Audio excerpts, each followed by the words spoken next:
Olá, pessoal. Sejam muito bem-vindos ao canal Mediunidade Online.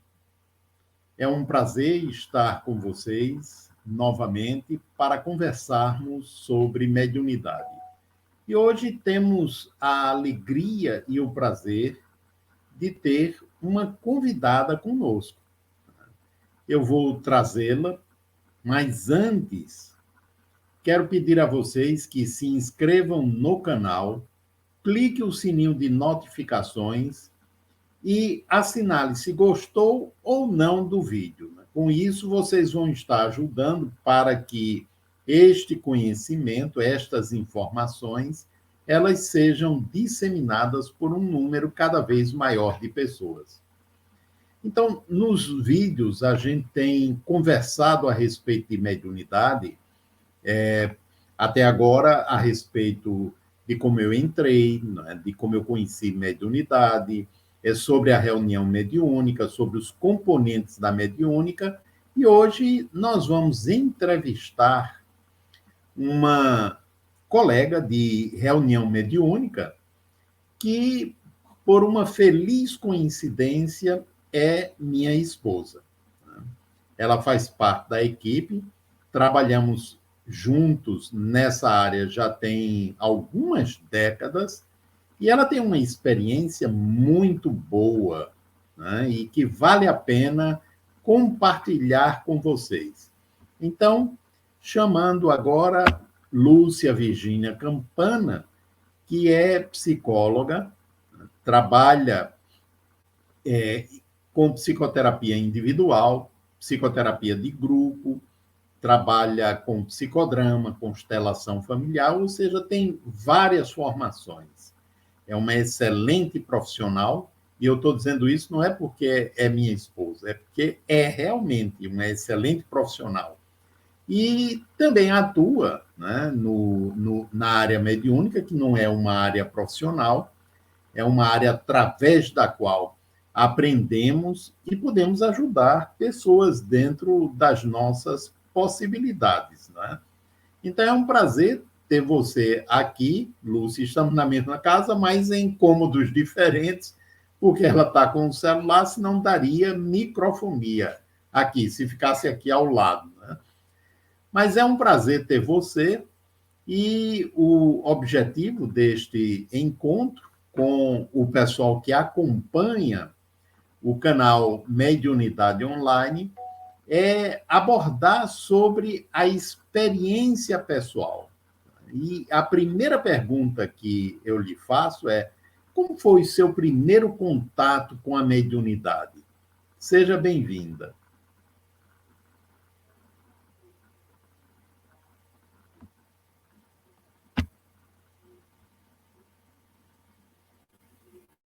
É uma satisfação poder colaborar no programa Mediunidade Online, levando um pouco da minha experiência na área mediúnica, como o Gerardo já iniciou a fala dele.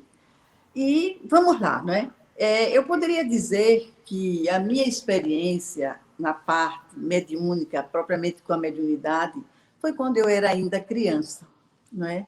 Mas que naquele período não se sabia que algumas situações, algumas vivências a qual eu passava, tinha a ver muito com a mediunidade. E eu acredito que uma boa parte das crianças, até o período dos seus 7 anos de idade, passa muito por essas questões que a gente chama da vidência, né? De ver seres dentro de casa, de conversar com alguns seres, e que muitas vezes a criança não é tão compreendida, né? Para minha sorte, né, eu tinha uma mãe amiga que entendia, que era parceira, mesmo ela não sendo espírita, mas ela dizia: minha filha, as almas necessitam falar, vez por outra, e tem alma do bem, e você está vendo a alma amiga, a alma que quer só uma conversa, então aquilo me deixava mais tranquila. Então, sempre, vez por outra, eu vivenciava essas questões. E eu lembro que um dos fatores que a Lucinha, menina, ficou mais respeitada, quando nós nos mudamos para uma casa, eu já não era tão criança, eu devia estar, era 12 anos, né? Fomos morar nessa casa, e quando eu passei pelo quarto, era o quarto até que meu irmão dormia, eu disse, mamãe, quem é essa moça que está aí dentro? Ela está com um vestido de noiva no colo e ela chora. Ai, mamãe, minha filha, que é isso? Não, foi alguma coisa que você se imaginou, um lençol sobre a cama. Eu disse, não, eu vi. E aí ela, mais uma vez, me tranquilizou. E, vez por outra, essa imagem aparecia. Até que mamãe, conversando com uma vizinha, terminou tocando no assunto. E a vizinha imediatamente benzeu-se e disse, Dona Regina, a senhora acredita que nessa casa morou uma jovem que ela estava para casar, mas aí ela teve uma crise de apendicite aguda e ela já estava com tudo pronto e ela morreu. Então, com isso, a Lucinha ficou mais respeitada na questão da vidência, de ver plano espiritual. Bem, mas depois de um determinado tempo, isso cessa. Fica mais calmo, a adolescência vai surgindo, a gente vai focando mais a visão nas conquistas, no novo universo que se abre no nosso processo de desenvolvimento de personalidade. E só vim ter contato com a mediunidade já depois dos meus 18 anos de idade, 20 anos por aí. E aí foi quando eu ingressei no centro espírita e eu estava passando por um momento muito difícil em minha vida. Lúcia, desculpe, me permita interromper um pouco, mas eu acho que seria interessante saber um pouco mais. Quando você disse que quando era pequena, foi Sim. quando você começou a ter esses Essas momentos visões. de visões, as vidências, não é? É. Você via espíritos. Perfeito. O medo, né? Como é? Você sentia medo nessas ocasiões ou não? Não.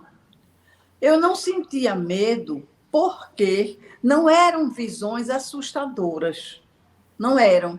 E não eram visões que se demoravam. Né? Eu olhava, estava ali aquela imagem, sorria às vezes para mim, e aí depois eu sumia. Aí quando eu voltava a procurar, não estava mais. Mas como eu falei há pouco, não é? Eu tinha uma mãe que ela favorecia, ela entrava no meu mundo, ela conversava, e aí ela também conversava muito história de almas, como se falava lá em casa.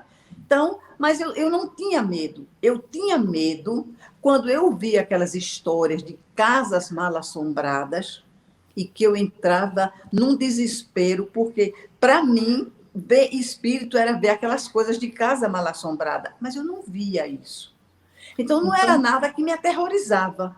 Eu ficava me questionando, dizia que vi, e aí até que, graças a Deus, aquela imagem daquela moça terminou fechando com chave de ouro. Ela realmente viu, não é imaginação de adolescente, de menina. Mas não me assustava não, Gerardo. Agora, Talvez, né? sim, Talvez não assustasse, mesmo porque não tinha, digamos, quando criança, muita ideia do que estava acontecendo. isso. Então, parecia algo natural Sim, para você. Né? E verdade, é verdade. importante poder falar isso, né? Porque é algo que é razoavelmente comum na faixa da infância, a criança falar que está vendo, né? A criança falar ou brincar mesmo com um amigo imaginário, e que Perfeito. sempre, né, é um produto da sua imaginação. Às vezes é realmente um amigo espiritual. Né? Sim, sim. Não, isso que você está trazendo é de grande importância, porque hoje eu sou mãe, sou avó, somos, não é? E eu lembro que o Júnior, o mais velho, o filho, ele tinha uma criatividade perfeita, não é? Ele tinha a cadela dele, Troia. Mamãe, ó, Troia está aqui, vamos amarrar a Troia, vamos conversar, eu estou vendo meu. Então, a criança tem essa parte rica, imaginária, não é? Mas aí é onde precisa que os pais tenham uma compreensão para saber discernir aonde o filho está usando o seu imaginário, está exercitando a sua capacidade criativa, o seu imaginário, e aonde aquela criança também ela está interagindo com o outro plano, porque isso também acontece. É verdade. Né? Na verdade, Campana, eu passei a ter medo quando eu fiquei mais velha. Eu acho que quando a ficha caiu, que eu comecei a ter noção dos dois planos, plano físico e plano espiritual, aí o negócio era sério, porque eu ainda não tinha praticamente entrado ainda em reunião mediúnica, e quando dizia fulano morreu, eita, que aí a Lulu para dormir estava fogo, viu? Era aquele medo, era aquela coisa toda. E isso só veio eu só vim me libertar desse medo, dessa sensação, depois que eu entrei na reunião mediúnica. Você está me lembrando também que quando eu era pequeno, pequeno que eu digo assim, 8 anos, 7 anos, Que 8 não a... faz tanto tempo, né? Não faz muito, não. Pouco tempo, ainda ontem, né? Eu tinha um medo enorme de ver alguma coisa. Era uma dificuldade para dormir. Né? A felicidade é que dormíamos no mesmo quarto, eu e meu irmão. Né? Então, eu dormia mais tranquilo, mesmo assim, ainda com um certo medo. E esse medo, ele só começou a diminuir, na verdade, quando eu comecei a participar de reunião mediúnica. Eu tinha 15 anos de idade, 15 para 16 anos, 15 anos, quando eu comecei a participar de reunião mediúnica. Né? E a partir daí que eu fui compreendendo que eram pessoas iguais a mim, né? Eram seres humanos apenas desvestidos do corpo físico, mas com um corpo extrafísico, em tudo semelhante ao corpo material, é que eu fui gradativamente perdendo o medo, né, e conseguindo dormir sozinho no meu quarto, sem aperreios, em outros locais também, né? Mas era parada com esse negócio de medo, e olha que eu não via coisa nenhuma, né? Diferente de você. Imagine se visse. Saía correndo, acho que no quarto dos meus pais. Mas o interessante é que, quando eu cessei de ver, de uma certa forma, que eu via muito quando criança, mas depois que eu fiquei já 17, 18 anos, né, que convém aqui eu citar que quando eu estava com 16 anos de idade, a minha mãe faleceu, ela desencarnou. Foi um momento muito tumultuado da minha vida. Eu sou a filha mais velha de uma prole de 7, e foi muito difícil, muito. Naquela época eu não tinha entendimento do que era reencarnação, do que era plano espiritual. Eu só tinha em mente a minha dor de ter perdido minha mãe. Fiquei muito revoltada. Não acreditava em Deus. Enfim, eu me senti muito mal. Isso logo no dia do seu falecimento. Né? Mas depois eu fui começando a me centrar, né? Mas, ao mesmo tempo, morrendo de saudade da minha mãe, mas que ela não me aparecesse. Isso é muito importante. Né? É uma incongruência, né? Você se desespera porque o outro parte, mas, ao mesmo tempo, não venha mais que você não está aqui. Bem, enfim, quando eu estava com 18, 19 anos, que foi quando eu comecei a descobrir, né, a questão da doutrina espírita, foi quem apareceu para mim? A minha mãe. Né? Eu estava na sala, vendo televisão, ela tinha uns olhos verdes belíssimos. Aí, quando eu abri os olhos, que eu me virei, estava a mamãe na minha frente. Eu disse, não é possível! Corri, fui para o quarto, baixei a cabeça, botei a cabeça num travesseiro, e aí eu senti a cama ceder ao meu lado, a mão sobre as minhas costas e dizer, minha filha, não tenha medo. A morte não encerra o nosso vínculo afetivo. Vá para uma reunião mediúnica, vá para uma reunião espírita. E aí foi quando eu, simplificando, cortando alguns episódios, aí eu fui para uma reunião espírita. morrendo de medo. Mas eu fui. Gente, na reunião eu só fazia Jesus, Jesus, Jesus, enfim. Mas fui, iniciei lá em Recife ainda, não é, o meu contato lá com uma prima querida, que hoje também já está no plano espiritual. E depois de lá eu vim para aqui, para Maceió, e com o caminhar da vida, eu terminei conhecendo aqui em Maceió o Centro Espírita Alagoano Melo Maia, o meu oásis dentro de um ressecamento tão forte de situações dificílimas que eu estava passando. E, para minha surpresa, quando eu estou numa reunião em treinamento, estava com umas 8 pessoas, uns 8 componentes, eu não estava participando como médium, porque eu não tinha ainda o estudo concluído, e um amigo, um colega meu, que eu nem conhecia direito, na minha frente, ele fez: eu estou sentindo aqui a presença de uma pessoa que ela está dizendo que é a mãe da Lúcia. O nome dela é Regina.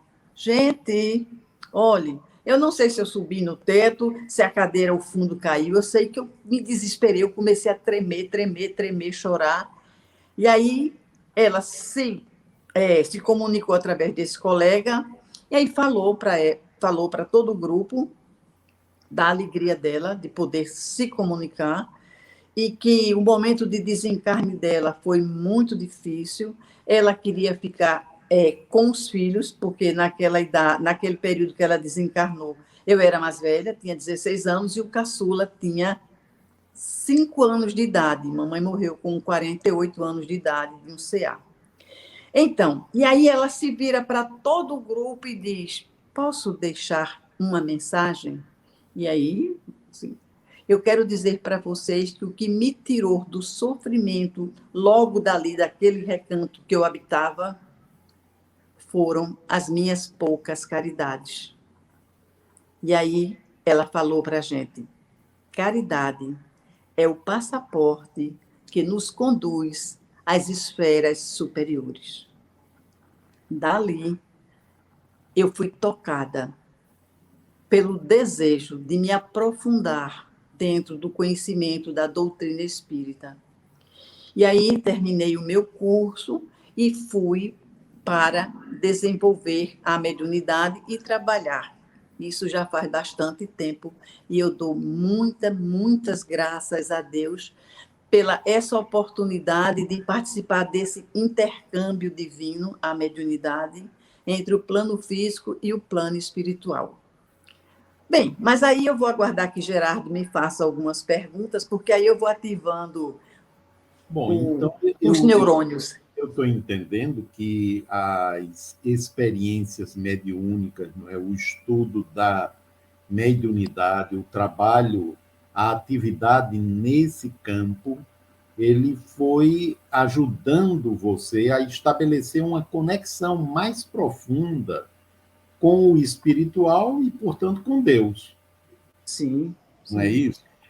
Correto. E uma coisa muito importante no que você fala, e eu reforço, é que, sim, eu fiz essa conexão com o espiritual, eu fiz essa conexão com Deus, eu pude gradativamente ir entendendo que o sofrimento não é uma falta de Deus na nossa vida, as dificuldades são obstáculos que nos oferecem, nos proporcionam a capacidade de superação, né? E esses obstáculos, se você está fortalecido no entendimento do verdadeiro sentido da vida, porque aqui nós estamos, nós gradativamente vamos tentando enfrentá-los. Nem todo momento a gente consegue enfrentar. Mas, olha, gente, quando eu iniciei, já na parte prática mediúnica, eu estava, repito, estava com muita raiva, eu estava com muito desespero, mesmo já tendo o entendimento de toda essa realidade que eu expressei há pouco. Mas, quando as comunicações começaram a dar início, né, as comunicações pareciam ter muita coisa minha, e aquilo começou a me angustiar. Pô, não é? Isso sou eu. Aí comecei a me questionar, e aí eu lembro que nós estudávamos muito o livro do Hermínio de Miranda, Diálogo com as Sombras. Eu acho que era esse, não era, Gerardo? Era. E aí eu fui começando a entender que a mediunidade no início, né, que é aquele exemplo que quase todo espírita que participa de reunião mediúnica sabe, comparando a mediunidade como um grosso cano, um cano que está lá há muito tempo sem ser usado, e o lodo vai se acumulando, as sujeiras vão se acumulando, até que, de repente, resolvem abrir uma comporta para que aquela água comece a atingir um determinado lago, um determinado setor. E, no início, aquela água ainda vem e traz muita sujeira, os resíduos que estavam ali acumulados naquele cano. Então, aí eu fui compreendendo, né, que primeiro eu tinha que, apesar do que do que eu ia transmitindo mediunicamente, eu também estava me limpando, né, trazendo para fora. E eram os dois doutrinados, o espírito que se comunicava por meu intermédio e eu também. Então, abençoado momento esse que eu tive a oportunidade de ir drenando, de me compreendendo e de também ajudando a mim, aos espíritos e toda a equipe, que é uma troca. Uma equipe mediúnica, um grupo mediúnico estruturado, organizado dentro da proposta de uma mediunidade com Jesus, é um grande feixe de luz. Todos se iluminam e, consequentemente, toda a redondeza e os espíritos, com certeza que ali chegam também. Então, a minha experiência com a mediunidade, ela foi cada vez mais me trazendo segurança, confiança, e ainda estou nesse caminhar, nessa, digamos assim, nessa satisfação e, ao mesmo tempo, nessa purificação, que eu acredito que quem mais aprende não é nem os espíritos, mas principalmente a Lúcia Virgínia. Isso. Na sua metáfora do cano, né, Sim, através do qual flui a água, e à medida que esta passa, vai limpando o interior do cano, isso, eu lembrei que há um receio enorme daqueles que atuam no campo da mediunidade como médiums, de que o processo que está ocorrendo é anímico, ou seja, é do próprio isso, psiquismo delas, né? E o que você falou é de uma importância muito grande. E realmente, no começo, uma parcela grande. E, às vezes, a totalidade é do próprio médium, é da própria pessoa. Mas isso não invalida a mediunidade. isso, Porém, é importante que o grupo tenha equilíbrio, é importante que o grupo estude, é importante que o grupo seja bem orientado, porque na medida em que isso vai ocorrendo, vai se estimulando para que a pessoa se libere e prossiga no aprendizado e no treinamento, e aí a água fluindo pelo interior do cano realmente vai limpando até que não reste quase mais nada. Não é? isso, Quando o médium está bem mais treinado, bem mais educado, normalmente é a personalidade do comunicante que se expressa com mais vigor, porque o médium já aprendeu a, entre aspas, educar, que não é propriamente o caso, a anular ou a diminuir sua personalidade para que a do comunicante ela apareça, não é? Mas aí ele já está bem mais educado. Porém, ainda aí há um pouco dos conteúdos, há um pouco do psiquismo do próprio médium, o que é natural. Então, para concluir isso que eu estou falando, a gente pode afirmar que o grupo mediúnico ele é um grupo terapêutico, né? sim, Porque tanto o médium quanto os demais componentes da equipe, não somente o médium, vão se trabalhando, porque em cada comunicação há uma parte de cada componente, né? E quando a abertura para se ver na comunicação, os participantes vão aprendendo a se perceberem, a se conhecerem e, portanto, ampliando as possibilidades de modificarem, de se transformarem para melhor. Não é verdade, Luiz? Agora, é importante, né, frisar, refrisar a importância do estudo, do que é um grupo mediúnico, do que é uma mediunidade. Gente, ser médium é ser um instrumento entre os dois planos. E se esse instrumento ele não tiver, digamos, vou usar uma fala comum, não tiver com os seus ajustes, o seu freio em dia, ela pode ser também um desastre. Então, o estudo, compreender o que é uma reunião mediúnica, compreender a educação mental, compreender que ali não só é um, e compreender também que o médium ele não é destaque. Não é porque ele está sendo ali, aquele intermediário está transmitindo uma comunicação, ele é destaque. Porque todos, numa reunião mediúnica, num grupo mediúnico, é de fundamental importância. Né? Eu considero uma reunião mediúnica como uma constelação, como um organismo, melhor dizendo. Não é? Um organismo, para funcionar, tem o cérebro, tem o coração, tem o pulmão, tem tudo. E cada um tem a sua função, trabalhando, movimentando para que essa maquinaria ocorra, funcione de uma forma saudável dentro do seu objetivo.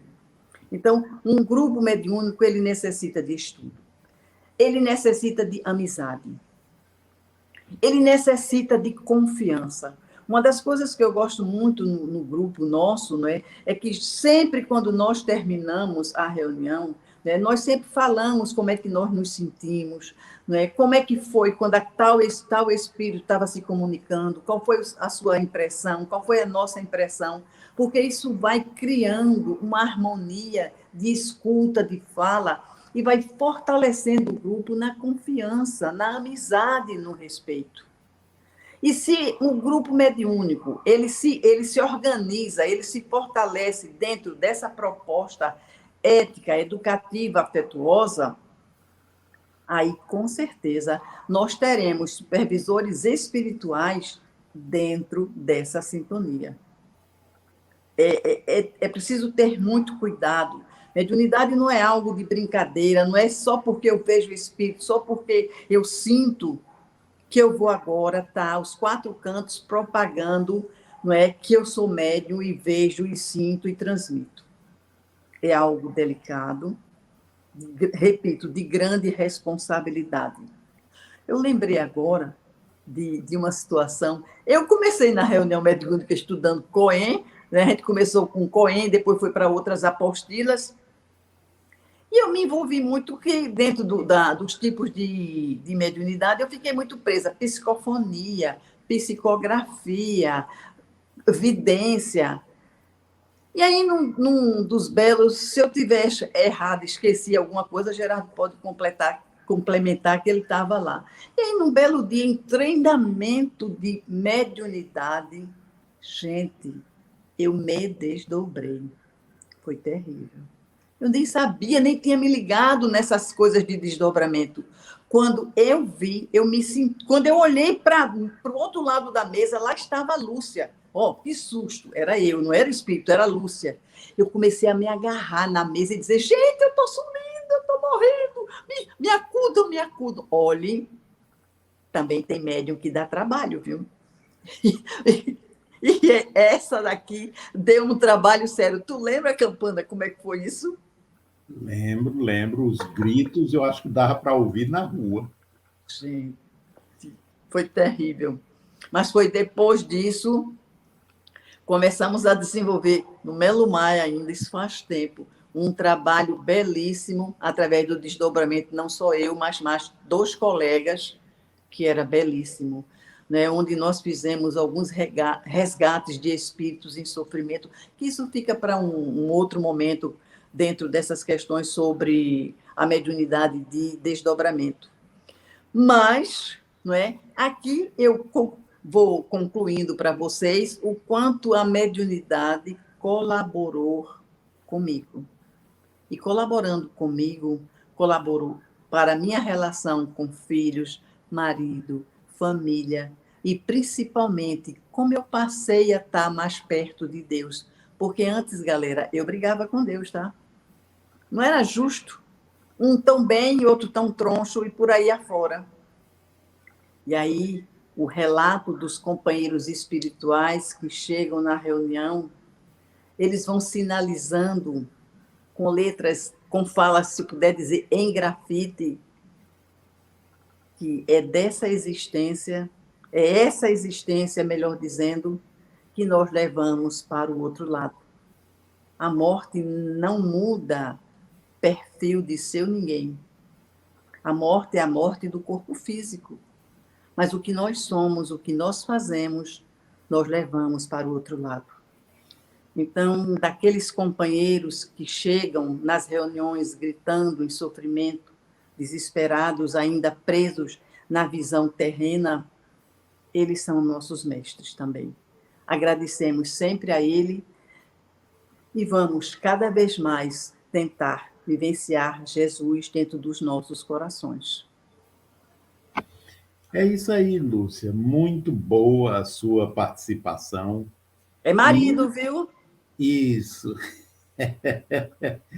E o que você estava falando é muito importante, eu concordo plenamente. Médium não é um ser especial, não é um ser diferente, não tem nada de extraordinário. É uma pessoa como outra qualquer, agora com um nível de sensibilidade, né, exacerbado, é um nível de sensibilidade diferenciado que permite ao seu portador, o portador da mediunidade, né, entrar em comunhão, em contato, em conexão com outros planos de vida. Né? Mas, por conta dessa sensibilidade, também é uma pessoa que precisa ter um cuidado a mais, né? Porque, para ser médium, ter essa sensibilidade, precisa ter uma conformação diferenciada do sistema neuroendócrino. Então, é uma pessoa com um campo emocional muito mais expansível, né, muito mais sensível, e por isso precisa realmente, como você diz, estar se cuidando. Né? As pessoas consideram ou pensam em quem tem mediunidade como sendo alguém diferente, né, e buscam se aproximar por conta disso, é porque não tem conhecimento, né? É Porque verdade. o médium, ele não sabe o futuro, né? Ele não adivinha as coisas, nem o médium, nem os espíritos também. É Espírito verdade. que fica falando sobre o futuro, fica falando sobre a vida da pessoa, que fica dizendo faça isso ou aquilo, não é espírito bem intencionado ou não é espírito esclarecido. Né? Então, é espírito com o qual se deve tomar cuidado e até mesmo buscar esclarecê-lo. Né? Porque aqueles que visam o nosso bem, eles não ficam, não fazem intromissões indevidas em nossa vida. Né? Uhum. Então, gente, muito Ô, obrigado. Geraldo, Oi. só um minuto. Só para concluir um pouco o meu raciocínio, a minha fala, que eu falei do agradecimento aos espíritos que chegam no nosso grupo mediúnico em sofrimento, e são nossos mestres, mas também eu quero dizer que também nós temos companheiros espirituais, amigos maravilhosos. Nenhum chega com receita pronta para ninguém, mas a força, a palavra amiga. E entre muitos amigos espirituais que nós temos no grupo Lumen, é o nosso grupo, tem uma companheira espiritual chamada Luzia. Luzia é uma preta velha, que quando ela chega, parece que ela traz luz, ela traz suavidade. E ela sempre, quando se despede de todos nós, ela oferece suas rosas brancas. Ela foi uma moradora de uma praia no Ceará há muito tempo, e ela tinha na cerca, em volta da casa dela, rosas brancas.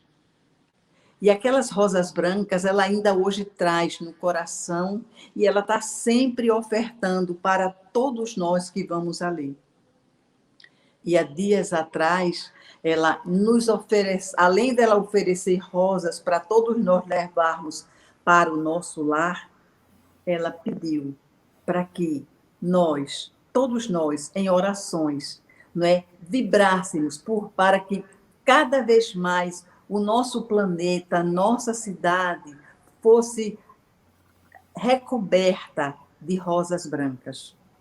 Então, eu lembrando agora, né, para fechar, o quanto é gratificante também, e aprendemos, a fala dos espíritos amigos.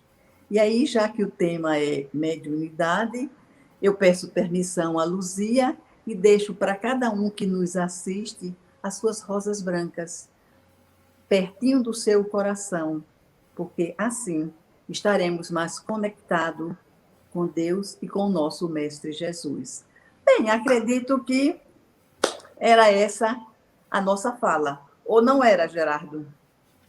É isso mesmo, né? Muito bem, né? Foi maravilhoso, como sempre, né? E gratidão, um beijão, né? E, gente, até o próximo vídeo, né? Vocês, normalmente nós estamos postando vídeo dia de segunda, quarta e sexta, às 20h30, ok? Pelo YouTube. Um grande abraço a todos e até lá.